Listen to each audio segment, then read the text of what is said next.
کیوں کہ اس کا علم ازلی ہے، اس نے جو جس کو پیدا کیا ہے اس کے بارے میں بہتر جانتا ہے. وہ چہروں کو دیکھ کے، اللہ چہروں کو دیکھ کے نہیں پہچانتا، بلکہ اللہ نے جن کو خلق کیا ہے اس خلقت کے اعتبار سے ہی اللہ ان کو جانتا ہے کہ ان میں اچھا کون ہے، برا کون ہے. تو یہ تو اللہ کی صفت نہیں ہے کہ چہرے کو دیکھ کے پہچانے کہ یہ مومن ہے یا کافر ہے. میں نے کہا پھر آیت کے کیا معنی ہیں؟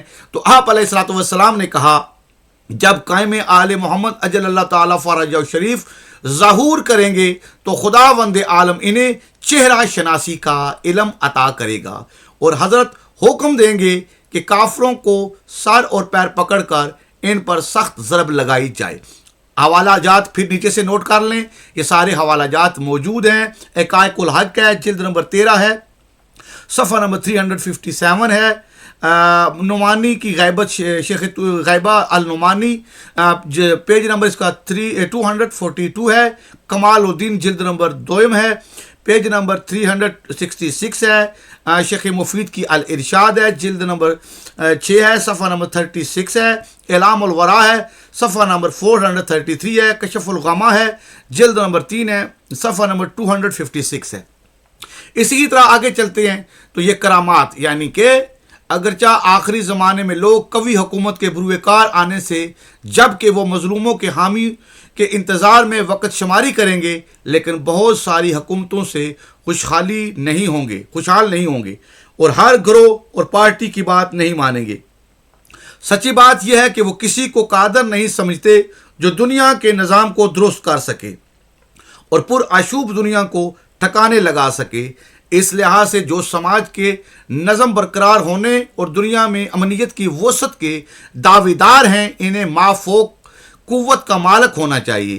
اس بات کا اسبات کرامتوں کے ذریعے ظاہر کرنے اور خارق العادت کاموں کے انجام دینے پر ہے. شاید اس لیے ہے کہ حضرت مہدی اجل اللہ تعالیٰ فرجہ شریف ابتدائے ظہور میں معجزات و کرامات سے کام لیں گے. اگر اڑتے ہوئے پرندے کو آواز دیں گے تو وہ فوراً نیچے آ جائے گا. آگے آئیں، میں حدیث دکھاتا ہوں آپ کو ڈائریکٹ. امام علی علیہ السلام کی یہ دیکھیں جی کہ امام مہدی علیہ السلام کی پہچان میں ہم کو جو چیز آسانی دی گی وہ امیر کائنات علیہ السلام نے کیا فرمایا ہے. حضرت امیر المومنین علیہ السلام فرماتے ہیں حضرت مہدی اجل اللہ تعالیٰ فرجہ شریف اپنی راہ میں ایک سادات حسنی سے ملاقات کریں گے جس کے پاس 12,000 سپاہی ہوں گے. حسنی احتجاج کرے گا اور خود کو رہبر کا زیادہ حقدار سمجھے گا. حضرت اس کے جواب میں کہیں گے میں مہدی ہوں. حسنی ان سے کہے گا کیا تمہارے پاس کوئی علامت اور نشانی ہے کہ میں بھی بیعت کروں؟ حضرت آسمان پر اڑتے پرندے کی طرف اشارہ کریں گے تو وہ پرندہ نیچے آ جائے گا اور حضرت امام مہدی علیہ السلام کے ہاتھوں پر بیٹھے گا. پھر اس وقت قدرت خدا سے گویا ہوگا اور حضرت مہدی اجل اللہ تعالیٰ فرجہ شریف کی امامت کی گواہی دے گا.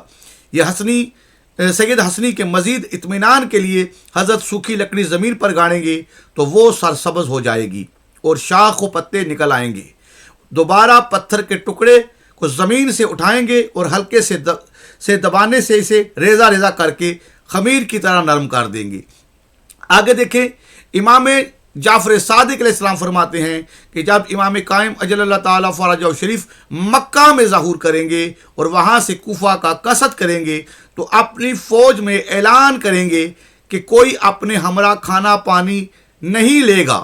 حضرت موسیٰ علیہ السلام کا پتھر جو اپنے ہمراہ صاف اور شفاف پانی کا 12 چشمے رکھتا ہے لیے ہوئے ہوں گے.